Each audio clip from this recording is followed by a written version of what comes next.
All right, welcome back to the studio. It's time now here on Fonz Fan Cat for Media Watch. And tonight, as ever, I'm joined in the studio for that by James Creed. And James, good evening, Catherine. Good evening.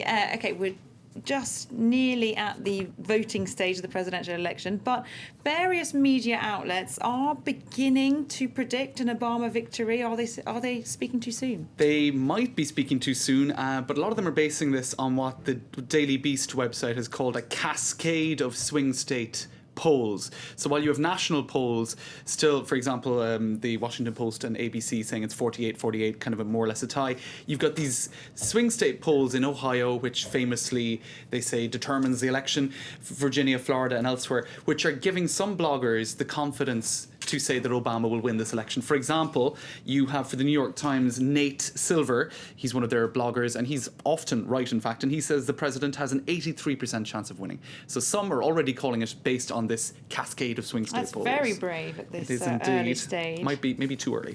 Well, early voting has been taking place already in a lot of states. It has indeed, and just to show you some of the analysis of that, you've got in the Huffington Post, Florida early voting fiasco, and indeed it was a fiasco over the weekend with very, very long queues, people queuing up to 7 hours. You had people coming along and playing music for them, offering them food, anything to entice them to stay in line. Now the thing is, last time out, early voting, which is to facilitate people who can't really go and vote on a Tuesday, but so you have 14 days in which you can vote early. Well, it turned out that it really benefited the Democrats. Right, so they're in favour of people getting out there in the queues, and the Republicans not so much? Not so much at all. And indeed, the Republican governor, Rick Scott, has really dug his heels in. He does not want to extend early voting, which has led one previous Republican governor of Florida to actually say, let the people vote. He thinks that what the current incumbent, Rick Scott, what he's doing is indefensible. So there you go.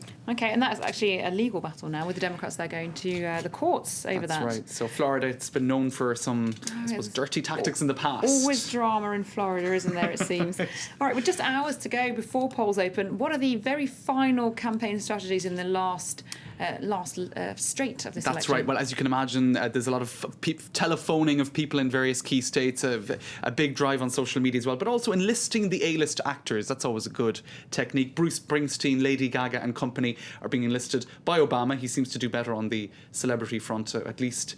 They have Clint Eastwood. Clint Eastwood in his empty chair. I mean, who can forget that? That's right. That was quite the moment. But actually, speaking of Bruce Springsteen, he's being enlisted by another campaign, Chris Christie, the governor of New Jersey, which was, of course, very badly affected by Hurricane Sandy. He's appealing to Justin Bieber, the Jonas Brothers, and various other celebrities on Twitter for funding for the New Jersey Relief Fund at Justin Bieber. My girls are big fans. Will you help us spread the word? So I think that's kind of an interesting... They're being torn in all directions at the moment, the celebrities, but...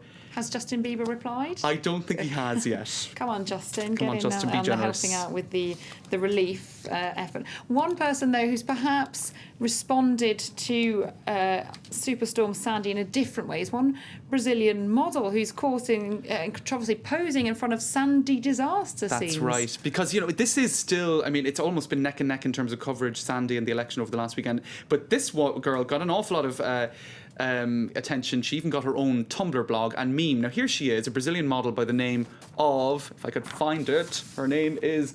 Nana Gouveia, 30-year-old model. She thought it would be very appropriate to pose kind of quite sexily in front of these disaster scenes.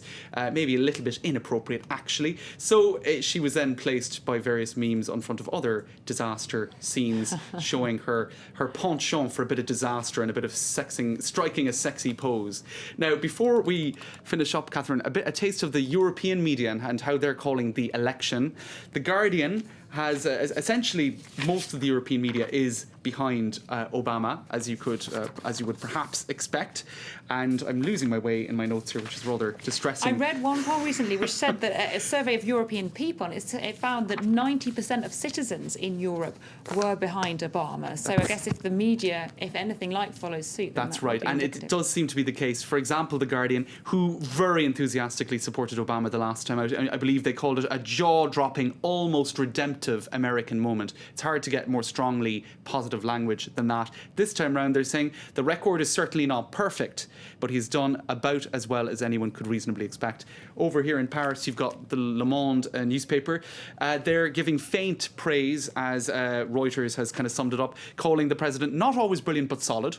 So it's sort of, we're giving it we're calling it for you, but not enthusiastically. We saw the same last Friday in The Economist, where essentially it was more of a criticism of Mitt Romney than it was an endorsement for Barack in their Obama. editorial, they said, better the devil you know, really. Right. So it's hardly the ringing endorsement that we saw in 2008, but on the whole, a lot of Right, the faintest praise you could possibly come up with. But as you said, there was one piece of information here today. Pourquoi les Français sont Obamaniacs. Well pronounced there, James. Thank you.